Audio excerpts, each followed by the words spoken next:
Shalom, shalom. This is Shalom from the Great Millstone Atlanta camp. Before I get started with this lesson, I want to give all praises, honor, and glory to Yahweh, Bahashim, Yahweh Shai, Bahashim, Rahakwadash. Double honors to my elders and apostles of Great Millstone that teach and rule well. Peace, love, and salutations to the hopeful elect, scattered throughout the four corners of the earth, who are today mainly you Negroes, Latinos, and Native Americans, and also you Israelite foreigners that scattered into the heathen nations that look like the heathens, but your bloodline goes back to Abraham, Isaac, and Jacob. To you all, I say shalom. And we're going to talk about the scattering of our people, mainly America, because America was long discovered way before Christopher Columbus. You can't discover a place where there's already people that have discovered it. So the Israelites discovered America first. Okay, and we're going to go back to the days of King Solomon, and they already knew that this land was here way before then. But yeah, the days of King Solomon, there were men coming to the Americas to get certain goods and animals and different resources. Excuse me. All right, so first we're going to start with, now I'm going to go to, let's start with Jeremiah. I don't even know where I want to start. Let's start with Jeremiah 23:7. It says, "Therefore, behold, the days come, said the Lord Yahweh, that they shall no more say, the Lord liveth, which brought up the children of Israel out of the land of Egypt. But the Lord liveth, which brought up and which led the seed of the house of Israel out of the north country, and from all countries whither I had driven them, and they shall dwell in their own land." Now, what country is it talking about? The North Country. That's talking about North America. You have a lot of Israelites over here. Now, like I said, the days of King Solomon, they was coming over here getting resources and animals. We're going to go into that account as well. But this was a curse that we were brought over here. If you have even look at the word America, I want to say Mary goes into bitter. So this place was, is part of that bitter, the things that Israel had to go through. Now, I want to say the worst punishment that the Israelite did have to go through was over here in America. Of course, we was in captivity after captivity after captivity, Babylon and all these other nations, and Rome was brought back again, the deadly wound that was healed, as spoken of in Revelation 13. It came back as America. But that's a lesson for another day. I'm just going to stick to the main point. So this land of the north is talking about North America. Of course, it wasn't called America back then. It was actually called Arsareth. Now, let's go back to Deuteronomy, or let's go to Deuteronomy 20. Let me see, where is it?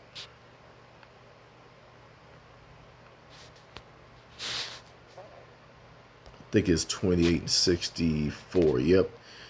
Deuteronomy 28:64 says, "And the Lord Yahweh shall scatter thee among all people from one end of the earth even unto the other, and there thou shalt serve other gods which neither thou nor thy fathers have known, even wood and stone. And these nations shall find no ease, neither shall the sole of thy foot have rest, but the Lord Yahweh shall give thee there a trembling heart and and failing of eyes and sorrow of mind. So this is that bitter place where the Lord scattered us. But does say we were scattered in all lands. But the main place where Israel was scattered was North America. Now you have Israelites in South America as well. All right. You have Israelites in South America. That's the northern kingdom. Now,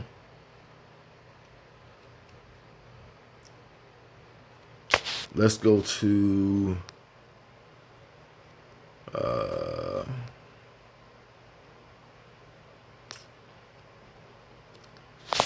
let's go to the main point. I'm gonna get it in the blue letter, but let's see. All right, this is 1 Kings chapter 10, and I'm gonna start at verse 21. It says, "And all King Solomon's drinking vessels were of gold, and all the vessels of the house of forest of Lebanon were of pure gold. None were of silver. It was nothing accounted of in the days of Solomon. For the king had at sea a navy of Tarshish with the navy of Hiram.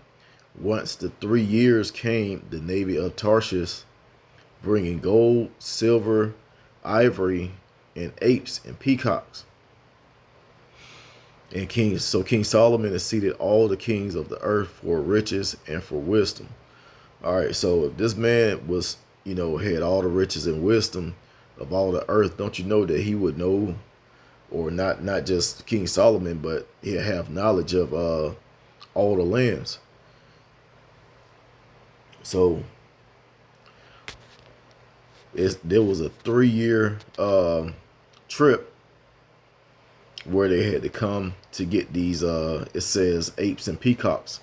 All right, so that word peacocks, now just think of what a peacock looks like. It has this, the males have the real big tails, and the females, they look normal. They look like regular big birds. Now, they have over here wild turkeys that look like peacocks. You got the males with the big tails, and you have the females that look like, regular large birds. But this word peacocks here is not talking about the actual peacock. Okay, so when you go into the blue letter, their word peacock, let me see, turn my volume. About right there. Okay. It's H 8500. Strong's H 8500. Tukiyim. It says And Tukiyim. second entry, Tukiyim. And third entry, Tukiyim. Okay. Strong's H 8500. All right. Strong's So, H 80. let's stop it. All right. It says peacock baboon 8, but the word is Tukiyim. So that's not talking about, like I said, the peacocks. This is actually talking about wild turkeys. Now, when you look into, one second. Okay, so when you look into where turkeys native to, this is just an AI overview on Google. It says turkeys are native exclusively to the Americas, not the country of Turkey. The wild turkey is native to North America, ranging from Canada down to Mexico. And I actually have wild turkeys around where I live. The little area where I live in Georgia is wild turkeys. I've seen them, within a mile of my home. Actually, I've seen them on the same street that I live on, just right down the road. But they're native to America. So when they was coming getting all of these precious goods and animals, it says apes, but we don't know if it was apes over here in America before. It could have been throughout the journey they picked up apes along the way. But I know one thing, there were buffalo everywhere, and Esau killed all of them off to try and starve out Gad. And another thing he did, he brought deer down because deer was in a certain part of the country, and they actually migrated them to the south. That's why you see so many of them, because they're not native to this part of the country, and they're not this is a new thing that they're down here in the last couple of 100 years. But it was supposed to be buffalo roaming these areas. All right, let's go back to went over the translation of peacock. It talks about, it goes into Turkey. And let's go back to, we just read in the curses where we were scattered.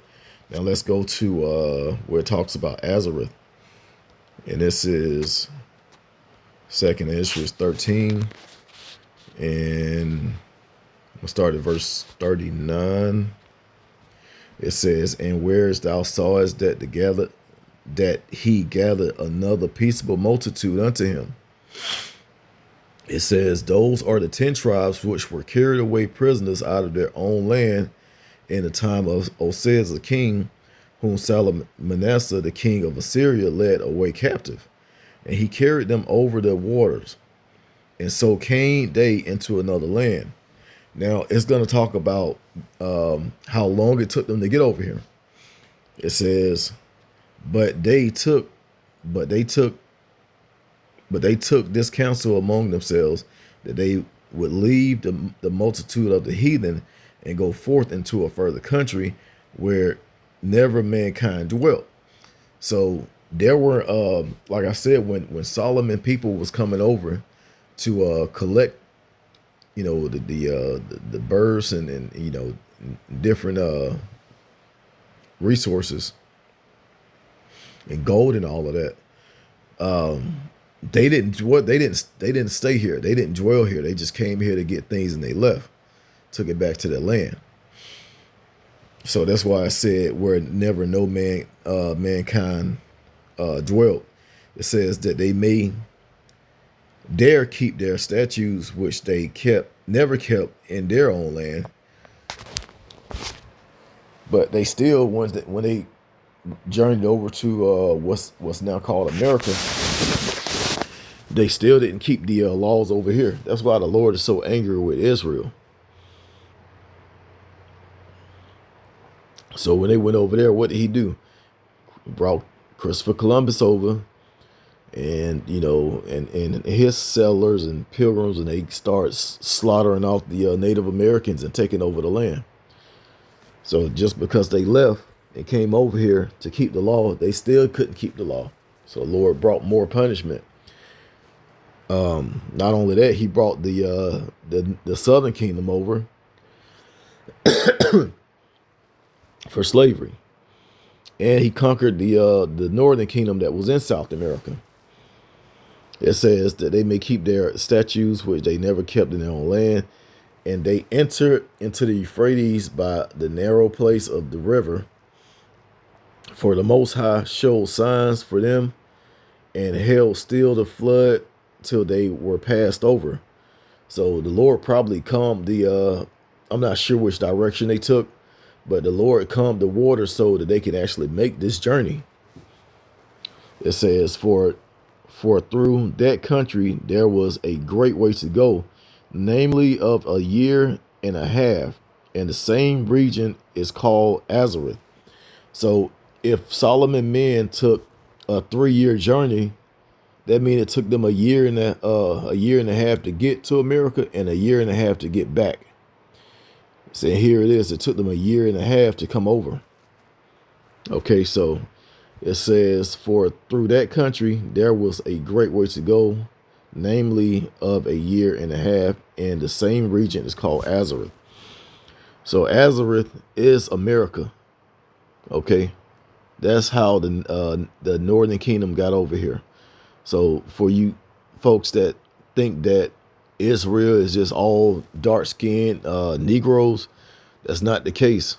A lot of you, as a matter of fact, a lot of you so-called Negroes are actually from the tribe of Gad, or different northern tribes. But that was how they got over, and the Lord is going to deliver us out of this land, along with in South America, and along with different areas throughout the earth where He scattered us. Okay, so I'm going to end it there. I pray this lesson was edifying. Once again, I want to give all praises, honor, and glory to Yahweh, Bahashem, Yahweh Shai, Bahashem, Rahakudash. Double honor to my elders and apostles, a great millstone that taught us His truth. Shalom to the elect.